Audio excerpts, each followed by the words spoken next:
They buried him at exactly 3:17 that afternoon. The priest finished the final blessing. The mourners wiped away their tears. His widow dropped a single white rose onto the fresh grave and whispered one last goodbye. Everyone began walking away, until a phone started ringing beneath the earth. It wasn't coming from someone's pocket. It wasn't from a nearby car. It was coming from inside the coffin. Every head slowly turned toward the grave. The widow screamed. The priest stumbled backward. Even the funeral workers dropped their shovels. Then, one man in the crowd didn't look shocked. He looked terrified, because he recognized the caller ID. And he knew something no one else at that funeral knew. The man they had just buried was never supposed to receive that phone call. Because if anyone answered it, a 26-year-old murder would finally have a witness. Before we uncover what really happened, that phone call changed everything, and the final revelation is something no one at that funeral saw coming. Take a second to subscribe if you love suspenseful mysteries with shocking plot twists. Trust me, this story only gets crazier from here. The ringing wouldn't stop. Again, and again, and again. It echoed through the silent cemetery, each vibration seeming louder than the last. Every person standing around the freshly covered grave stared at the mound of damp earth in complete disbelief. Margaret Hale couldn't breathe. Only minutes earlier, she had kissed her husband Ethan's forehead one last time before the funeral director gently closed the casket. She had watched them place Ethan's favorite leather wallet beside him, his wedding band, his old wristwatch, and the phone he refused to replace for nearly 10 years. She knew that ringtone better than anyone. She had heard it in the middle of the night, at birthday dinners, on family vacations. It was Ethan. There was no mistake. A little boy suddenly whispered to his mother, "Mom, is Uncle Ethan alive?" No one answered him. The priest slowly removed his glasses and whispered a prayer beneath his breath. The funeral workers exchanged frightened looks. One of them quietly muttered, "We should leave." But before anyone could move, the ringing stopped. Silence settled over the cemetery once again. Margaret closed her eyes. Maybe grief was playing tricks on everyone.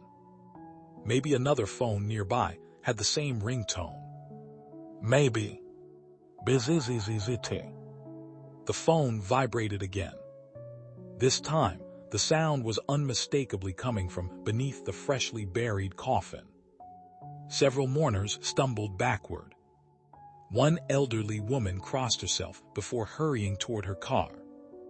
Another man simply walked away without saying a word. Fear spread through the crowd faster than the afternoon wind. Then Detective Daniel Mercer stepped forward. Unlike everyone else, he wasn't looking at the grave. He was studying the faces. People don't fear the impossible the same way. Some panic, some pray, some run. But one person was trying far too hard not to react. Standing nearly 30 feet away was Richard Lawson, Ethan's business partner for more than 25 years.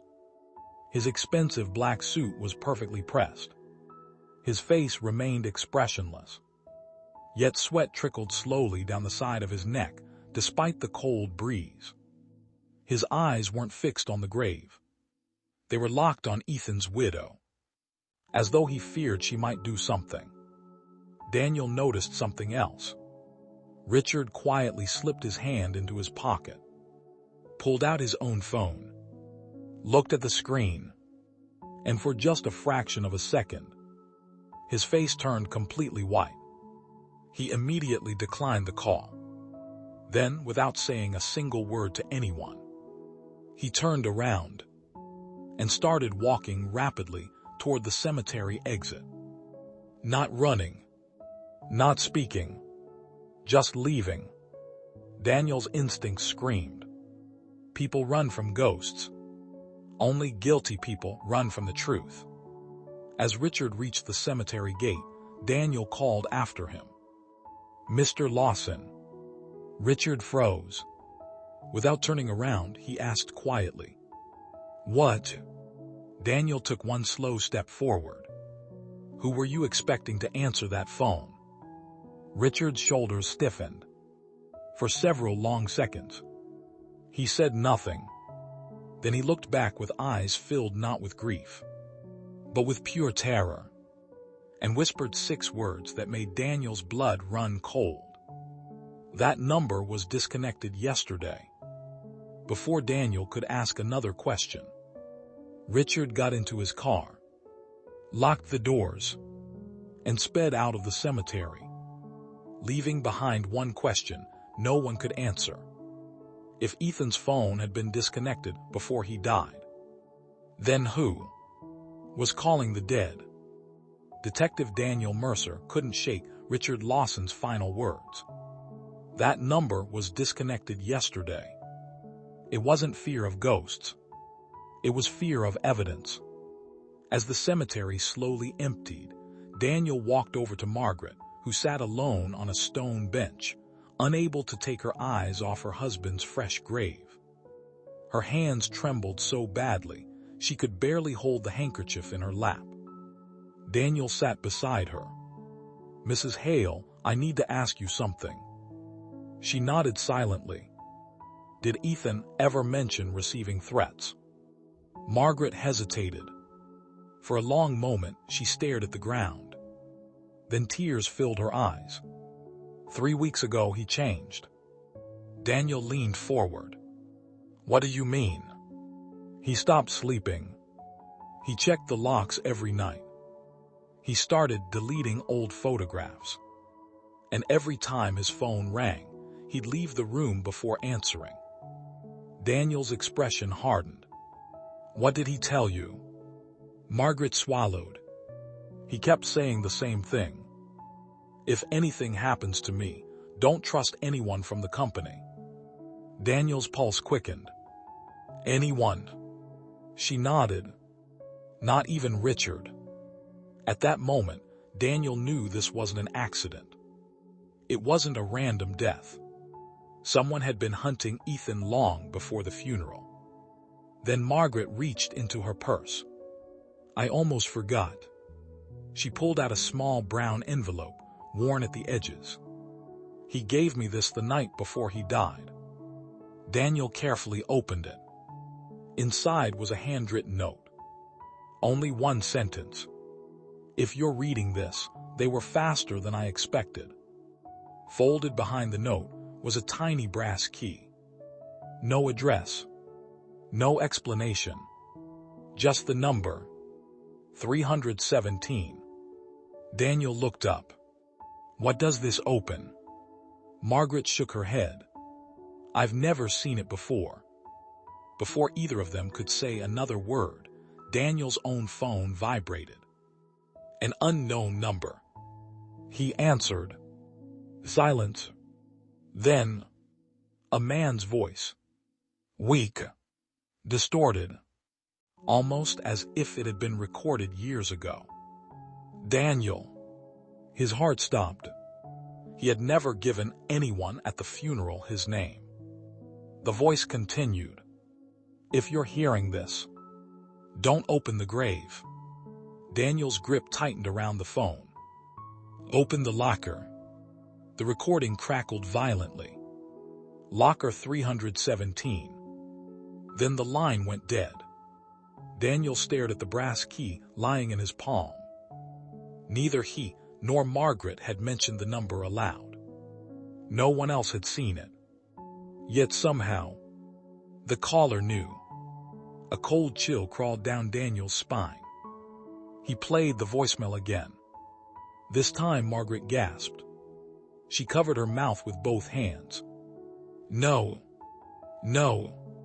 Daniel looked at her. "What is it?" Tears streamed down her face. "I've listened to Ethan's voice every night since he died. I know every pause, every breath, every word. She looked Daniel straight in the eyes. That wasn't someone pretending. That was my husband's voice. Before Daniel could process what she'd said, another call flashed onto his screen. The same unknown number. This time there was no voice. Only a text message. Don't let Richard reach locker 317 first. Daniel immediately looked toward the cemetery entrance. Richard's black luxury sedan was gone. And for the first time since the funeral began, Daniel realized he wasn't investigating a death anymore. He was racing against someone who already knew exactly where the next piece of the truth was hidden. But neither Daniel nor Margaret noticed the figure standing behind a row of headstones, watching them, holding a shovel, and quietly dialing Ethan's number. One more time. Daniel drove faster than he ever had. Beside him, Margaret sat in complete silence, clutching the brass key so tightly it left deep marks across her palm. Neither of them spoke. Every passing second felt like it belonged to someone else. Because somewhere, Richard Lawson was racing toward the very same destination. 20 minutes later, Daniel pulled into the city's oldest train station. Hidden beneath the platforms was a forgotten row of rental lockers, many so old they were covered in rust and dust. The numbers had almost faded away. 311, 312, 313. Finally, 317. Margaret slowly lifted the tiny brass key. Her hands trembled. Daniel looked around the empty hallway. It was eerily quiet. Too quiet. You open it, Margaret whispered. Daniel inserted the key. The lock clicked. The heavy metal door creaked open. Inside, there wasn't money. There wasn't jewelry. There wasn't a weapon. There was only a single black duffel bag. Daniel carefully unzipped it. Inside were three things: a leather journal, an old digital voice recorder, and a thick manila folder stamped in red letters. Do not give to the police. Daniel frowned. Why would Ethan write that? Margaret looked equally confused. He opened the journal first. The very first page froze both of them. If you're reading this, Richard didn't get here first. Daniel's eyes widened. The next sentence was even worse. Richard is guilty, but not of murdering me. The hallway suddenly felt colder. Margaret stepped backward. No, that doesn't make sense. Daniel turned the page. Every page was filled with names, dates, photographs, bank transfers, property deeds, missing person reports. One date appeared over and over again. October 14, 26 years earlier. Daniel realized this investigation had never begun with Ethan. It had started decades before. Then they opened the manila folder. Dozens of newspaper clippings spilled onto the floor. Every headline told the same tragic story. A local investigative journalist named Victor Quinn had vanished without a trace. His body had never been found. The police had eventually closed the case. Daniel picked up one faded photograph. His heartbeat stopped. Standing beside Victor Quinn, 26 years younger, were Ethan Hale, Richard Lawson, and a smiling woman neither Daniel nor Margaret recognized. Someone had carefully circled the woman's face in red ink. Underneath it, Ethan had written 4 chilling words. She knows everything. Margaret looked confused. I've never seen her before. Daniel turned another page. His stomach tightened. The woman had a name. Claire Donovan, declared dead 25 years ago after a cabin fire. No remains had ever been identified. Margaret whispered. Then how could she know anything? Daniel didn't answer, because he had just found something even more disturbing. Tucked inside the final page of the journal was a recent photograph. Not 26 years old, not even 1 year old. It had been taken only 6 days earlier. Claire Donovan, very much alive, walking into Ethan's office. Margaret staggered backward. That's impossible. Daniel's phone suddenly rang. Unknown number. Again. He answered. This time there was no recording. Someone was breathing. Slowly, deliberately. Then a calm female voice spoke. You found the locker. Daniel's blood ran cold. Who is this? A pause. Then, my name is Claire. Margaret's knees nearly gave way. Daniel tightened his grip on the phone. You've been dead for 25 years. Another pause. Then the woman laughed. A tired, broken, heartbreaking laugh. No, detective. I've been hiding. Daniel looked at the recent photograph lying in front of him. Why? Her answer came without hesitation. Because 26 years ago, they buried the wrong truth. The call ended. Neither Daniel nor Margaret noticed that the digital voice recorder inside the duffel bag had suddenly switched itself on. A tiny red light blinked. 1, 2, 3 times. Then Ethan's unmistakable voice filled the empty hallway. If you're hearing this, it means Claire finally trusted someone. Daniel and Margaret stared at the recorder in stunned silence. Then Ethan spoke the sentence that shattered everything they believed. I wasn't trying to find my killer. I was trying to stop the next murder. At that exact moment, the station lights went out. Complete darkness swallowed the hallway. Somewhere in the shadows, footsteps echoed. Slow, measured, getting closer. Then a man's voice whispered only a few feet away. You opened the locker, which means you're both next. If you're enjoying this story so far, take just a second to like the video and subscribe. It really helps the channel, and trust me, the biggest twist is still ahead. You do not want to miss what happens next. The emergency lights flickered to life. Red, dim, unsteady. Daniel spun toward the voice in the darkness, drawing his service weapon.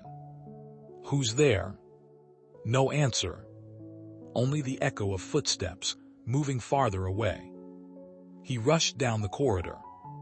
Nothing. The hallway was empty. Whoever had been watching them had vanished, as if they had never been there. Margaret stood frozen beside locker 317, clutching Ethan's journal to her chest. Then, the old digital voice recorder crackled again. No one touched it. A soft click. Static. Then Ethan's voice returned. Calm. Measured. As though he had rehearsed every word. If you've made it this far, then I was right. Margaret collapsed onto the cold concrete floor. Ethan. Daniel pressed play. I know you're wondering why I didn't go to the police. I tried. 3 times. Each time, someone warned them before I arrived. Daniel's eyes narrowed. A leak. Someone inside law enforcement had been feeding information to the people Ethan was investigating. The recording continued.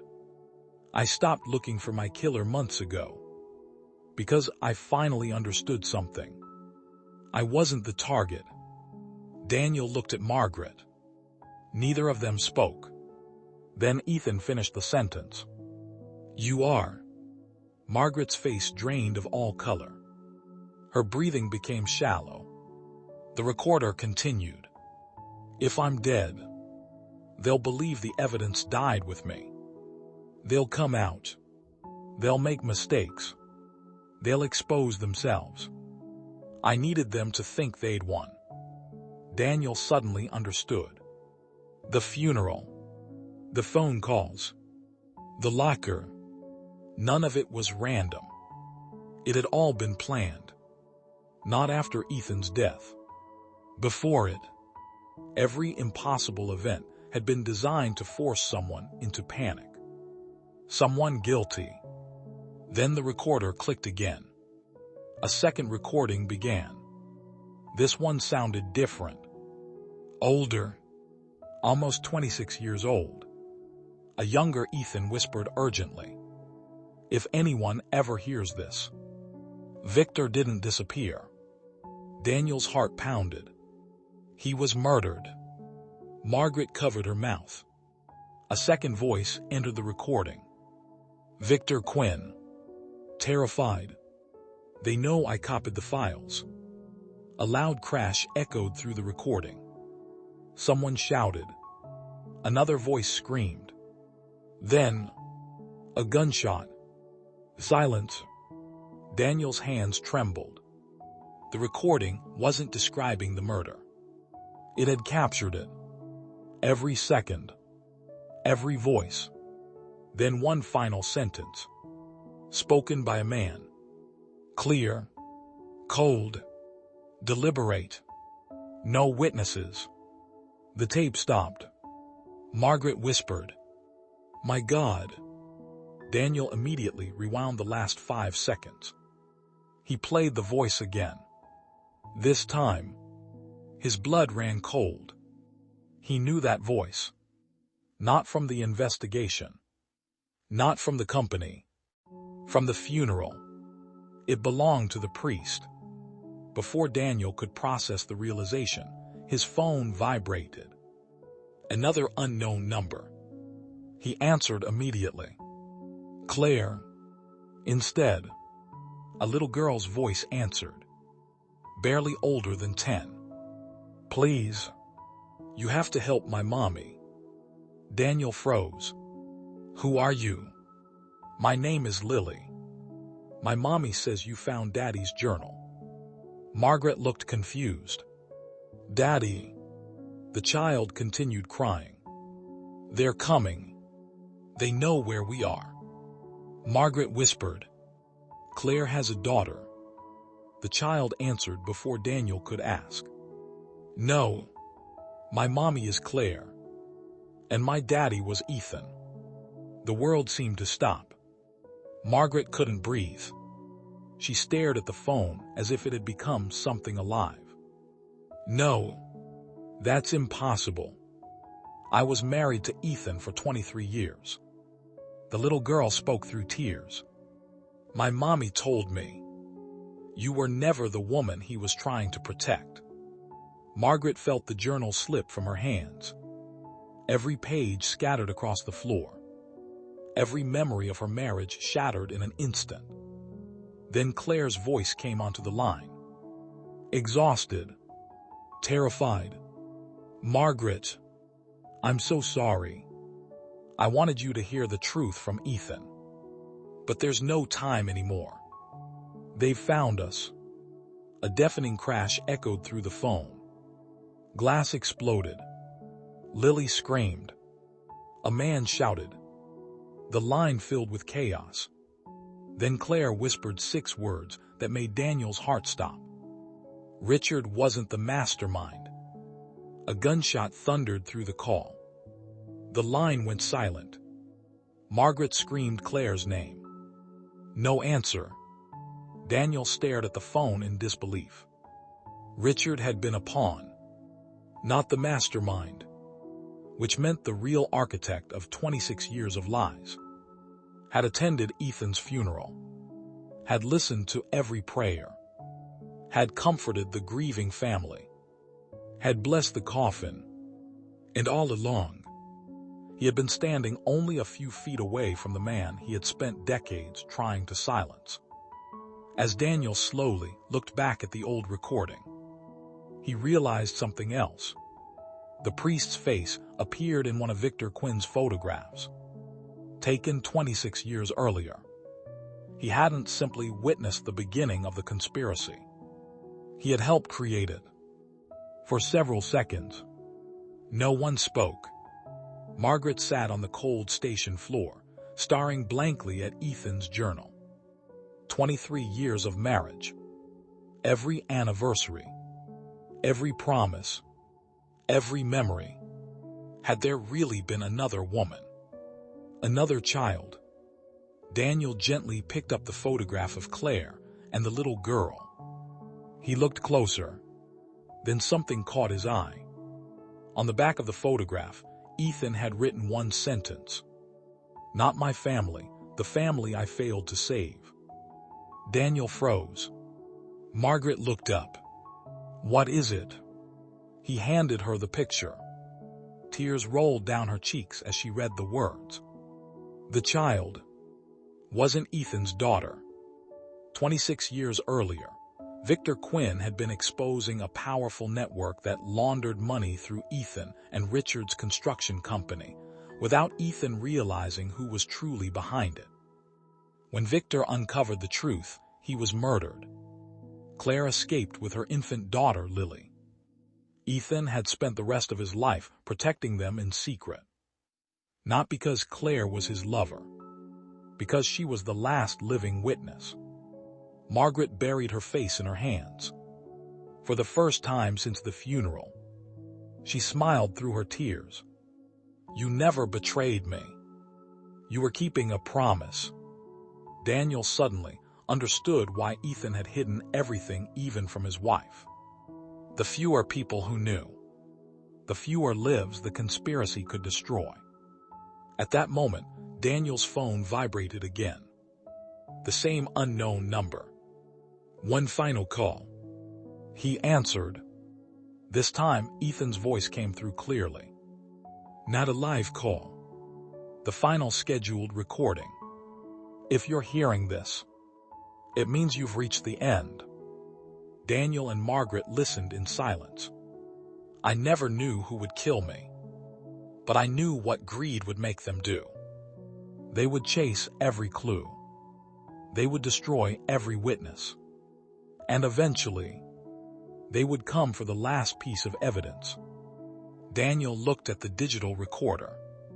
The red light was blinking rapidly. Ethan continued. "You're wondering why my phone kept ringing from inside my coffin." A long pause. Then he answered the question that had haunted everyone since the funeral. "Because it wasn't my phone they were trying to reach. It was the phone hidden beneath it." Daniel frowned. "What?" Margaret looked confused. Daniel immediately turned to the funeral director's inventory list, tucked inside Ethan's journal. Every personal item placed in the casket was listed. Wallet, watch, wedding band, phone, then handwritten in Ethan's own ink. Second phone, hidden under coffin lining. Daniel's heartbeat exploded. The calls had never been meant for the visible phone everyone knew about. They were activating a second encrypted phone Ethan had secretly hidden beneath the coffin's lining before the funeral. A phone no one knew existed. One that had been recording every sound around the grave since the casket was sealed. Every whisper, every footstep, every conversation, including the guilty. Daniel stared at the journal. The funeral wasn't the end. It had been the crime scene. Ethan's final trap. Just then Daniel's laptop chimed. The hidden phone had automatically uploaded its recordings the moment its battery reached a preset level. Hours of audio appeared on the screen. They skipped to the moment after everyone had left the graveside. At first, only wind. Then footsteps. A shovel scraping dirt. A man's breathing. Then a familiar voice. The priest. His calm, comforting tone was gone. Instead, he spoke with quiet anger. I told you to retrieve the phone before the burial. Another man answered. Richard. I couldn't. The detective never left. The priest sighed. You've disappointed me for the last time. Richard's voice trembled. I did everything you asked for 26 years. I helped cover Victor's murder. I stayed silent. I watched Ethan live with the guilt. I even believed you when you said he had become dangerous. A long silence followed. Then Richard whispered the words that shattered the final illusion. I never wanted Ethan dead. I wanted to confess. The priest's reply was cold. You should have. A deafening gunshot echoed through the recording. Margaret screamed. Daniel's hands shook violently. Richard gasped once, then collapsed. The priest calmly picked up a shovel, covered the fresh blood with dirt, and quietly walked away. Daniel immediately called for backup. Within hours, officers surrounded the church where the priest had hidden for decades. As they entered the sanctuary, they found him kneeling alone at the altar. He didn't run. He didn't resist. He simply smiled. I've been expecting you. Daniel held up the journal. It's over. The priest slowly nodded. No. It ended the moment Ethan chose to die instead of letting the truth die with him. He was arrested before sunrise. Claire and Lily were found alive in a remote farmhouse, frightened but unharmed. For the first time in 26 years, they no longer had to hide. Weeks later, Ethan's coffin was respectfully exhumed. Beneath the velvet lining, investigators found the hidden encrypted phone exactly where Ethan had said it would be. Its final recording was addressed only to Margaret. She listened to it alone. My love, I'm sorry for every lie. I lied because the truth would have buried you long before it buried me. I knew one day you'd wonder if I had stopped loving you. I never did. You were the best part of my life. And if you're hearing this, then I finally kept the promise I made 26 years ago, to make sure the innocent would never have to run again. Margaret closed her eyes. For the first time since Ethan's funeral, her tears were no longer only tears of grief. They were tears of peace. Because the phone that rang from inside a dead man's coffin wasn't calling him back to life. It was carrying out the final promise of a man who refused to let the truth be buried with him. And sometimes, the loudest voice isn't the one speaking from the grave. It's the truth that survives after everyone else has fallen silent.